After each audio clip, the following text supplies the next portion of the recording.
lot of people don't want to work. Welcome to the 5 Questions Podcast, where we unlock real estate and business insights one question at a time.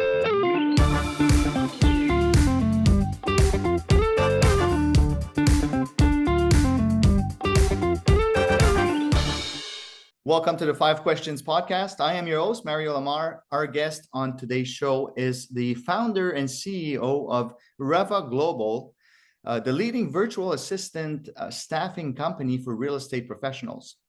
From an 8-year career as a professional hockey player to closing over 2,200 real estate transactions and building multiple successful businesses, his journey is nothing short of inspiring. Welcome, Bob Lachance. Bob, welcome to the show today. Thanks for having me. Appreciate it. Bob, the concept of the question, real simple. I ask you 5 questions, either about real estate or business, and we get straight to the point. Are you ready? All right, I'm ready. Let's do it. Okay. First question I have for you. How did you transition from being a professional hockey player to becoming one of the top real estate investors, closing over 2,200 deals? This is no small things here. Yeah, I think it was getting hit in the head with a puck too much, probably. That's what happened. So no, I started back in 2004. To give the short answer, I went through a lot, and some of the takeaways I just want to tell all your listeners is where you start in real estate is 100% not where you end. Yeah. So I started in 04 as a fix and flipper, and then I jumped into what are called short sales. We're negotiating debt down to where it's a buyable property. And then I jumped into lending money. And then while I was flipping properties, wholesaling, rehabbing, lending, and also coaching, I started my first virtual assistant staffing company back in 2014 because there was a huge need in the industry of, whether you're an agent, whether you're an investor, we are very, very busy in our daily lives. And if we're looking to scale or become more efficient, we need help. And I was always looking for that type of help. Whether it's a product or a service. And then I found that avenue in 2013. I didn't know what a virtual assistant was. And this was someone who's working remotely. And then 2014, light bulb went on, started my first company. And then fast forward to today, not only do I have a successful investment company, I'm also a real estate agent, and I have a staffing company as well. 2013 is a while ago, and virtual assistant was not known back then. It's you started, from the beginning. Like now it's very popular, but how was it when you started the virtual assistant company? Like where did you find your people? It was a lot tougher because obviously COVID hit, and now once COVID hit, everyone's like, "Oh, remote work, I understand." So prior to that, I had a business partner back in 2014, and he was going back and forth to the Philippines, and that's where all of our virtual assistants are out of. Philippine people are absolutely incredible. They help build your business. They're very loyal. Your business is their business. They look at it, which is absolutely incredible. So started back in 2014, and I tested it for a year, not only my own business and all the training, all the implementation, and how that looks like. So a while back. That's great. Everybody needs a virtual assistant these days. So second question I have for you is, you've scaled massively without burning out. You mentioned, that there's a lot of, if you want to scale, there's a lot of actions you need to take in a day. And you did it without burning out. What systems, strategies have been the real game changers in your business? Yeah. So I used to door knock when I first started real estate. I door knocked, and that's a good way of burning out, right? So what I did is I first door knocked, and then I found a door knocker that took my spot, and then I jumped into a different role. But to answer your question right now, if you start looking about game changing, you have to build the right team, and you need individuals that are willing to work, because today's day and age, especially here, in North America, unfortunately, I don't know what happened since COVID, but a lot of people don't want to work. And I grew up blue collar, and, I had a paper route growing up. I worked for my father growing up. It's just a real different culture that we are in. So I'd say it's building a team and building a culture of hard work, and setting goals to attain it together, Yeah. not the lone wolf. I think it's more, today's day and age is getting the right people on your team to work together to reach a common goal. Yeah, and I like what you said, that you have to build the right team. Yep. That is key if you want to success, if you want to be a success story. And how you choose your players, or your the people that you work with, Mhm. is key. And so maybe just to further the question, how do you choose the people that you agree to work with? Yeah, so my real estate company here, we also have a podcast called Pucks to Properties where we interview ex-players that are now in real estate. So it's pretty cool. Oh We yeah. use the platform to get other people, hire other people for my real estate company. I played men's league with a guy. I haven't seen, no joke, in like 10 years. And he sends me a message off LinkedIn and he sent me a text because I had all of his information 10 years ago. He said, "Hey, I'm in between roles. I'm not happy with my job. Are you guys open? You guys hiring?" I'm like, didn't even think about it. I'm like, all right, come on in.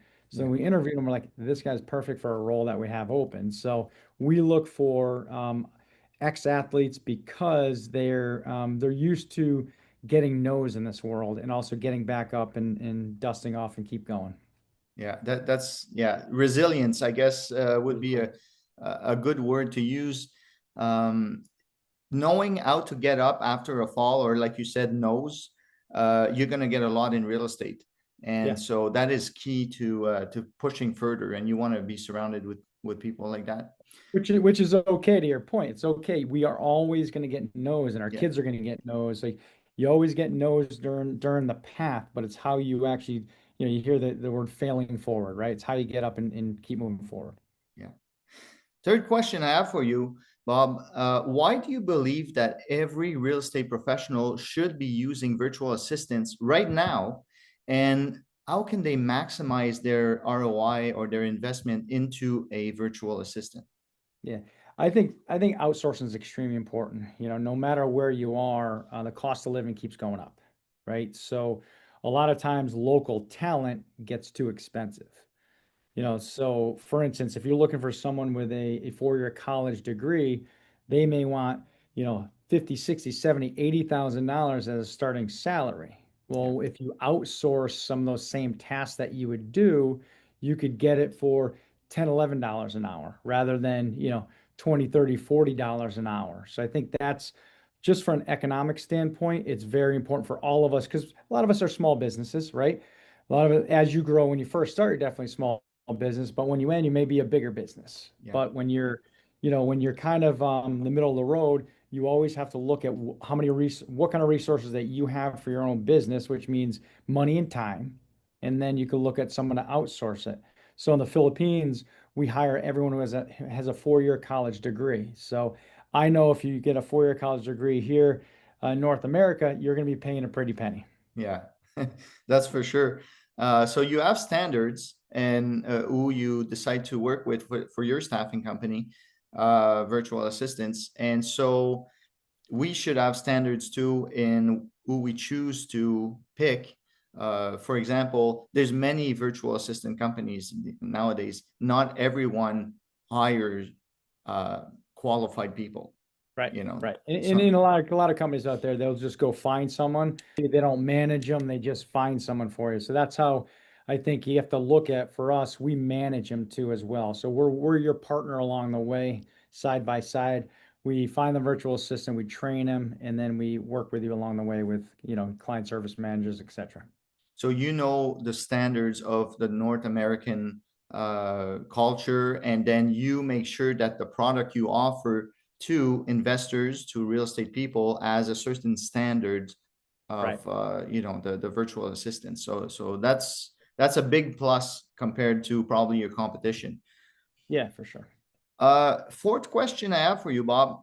With the market shifting now, what maybe the talking about lead generation strategies, what lead generation strategies are delivering the best results in 2025?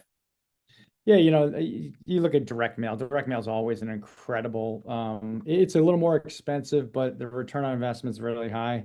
Networking, no matter where you are, Yeah. it's building relationships with other individuals in your industry, right? So, as an example, if you're a rehabber and you fix and flip properties, one of the great ways is to build your list of real estate agents because there's a lot of sellers that only understand that selling to real estate agents is the only way to go. So you focus your effort on building your network of real estate agents on that side of it as an example. So the networking side, because one thing I've realized over the years are some homeowners just do not want to sit there and have people walk through the house, but they do have real estate agent friends. And if that real estate agent friend has you as a buyer, you're a cash buyer, they'll go to you and they'll just turn around right away where they don't have to have 900 people walking through their house. So I Yeah. think networking is huge, direct mail, direct to seller, very, very, very, very useful today. This is, I teach about networking, and this is one key point that I agree 100% with you. Uh, the relationships that you build around you, there's no price for that, and that's probably where you make the most of your money. Yes, Yep. there's going to be, like you said, marketing and emails and all that, but you have to pay for that. Networking most of the time it's just it takes your time. It's free, right? Now the way you network is that's where you have to maximize the relationships that this podcast gave me, Yeah. the partnerships that I got into with guests, right? Learning what other people are doing and then seeing how we can fit together brought me so many opportunities. And so this is something that maybe our listeners can take with them from our conversation here is take the time to not only pitch your deals or your offer, learn about the person you have in front of you and what they do and what their needs are. And then you can probably find some fits and maybe Yeah. partnerships, in the future. So this is, I agree with you. It's key to success. I'll give you a little book too. So that I'm reading right now. So I listen to I download everything on Audible. It's a book called Never Eat Alone.